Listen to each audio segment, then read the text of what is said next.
السلام علیکم ورحمۃ اللہ وبرکاتہ۔ معزز سامعین کرام، آج کا سوال ہے، موجودہ مغربی تہذیب نے عملاً بہت سی جگہ قانوناً اس بات کو تسلیم کر لیا ہے کہ نسبتی شناخت کا تحفظ ضروری نہیں۔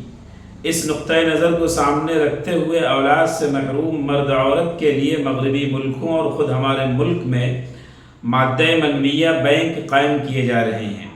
اس طرح کے بینکس ان مردوں کے لیے جن کے جرثومے تولیدی صلاحیت نہیں رکھتے کارگر جرثومے فراہم کرتے ہیں، اور جن عورتوں میں تولید کے لیے بیضے نہیں ہوتے ان کے لیے بیضے بھی مہیا کرتے ہیں۔ سوال یہ ہے، کسی مرد یا خاتون کے لیے اپنے مادہ منویہ یا بیضے فروخت کرنا یا بینک کو بطور ہدیہ یا عطیہ دینا جائز ہے؟ جواب ہے، اہل مغرب کی طرف سے جو حیاسوس چیزیں آ رہی ہیں ان میں مادہ منویہ بینک بھی ہے۔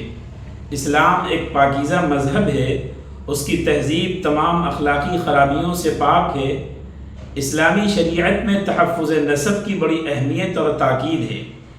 اختلاط نسب سے سختی سے روکا گیا ہے، اس لیے مادہ منویہ بینک سے کسی طرح کا رابطہ، خواہ خرید فروخت کا ہو یا ہدیہ و عطیہ کا ہو، ہرگز جائز نہیں۔ حدیث نبوی صلی اللہ علیہ وسلم میں بڑی صراحت کے ساتھ یہ ہدایت موجود ہے کہ کسی ایسے انسان کے لیے جو اللہ اور آخرت پر ایمان رکھتا ہو حلال نہیں ہے کہ وہ اپنے پانی سے کسی دوسرے کی کھیتی کو سیراب کرے۔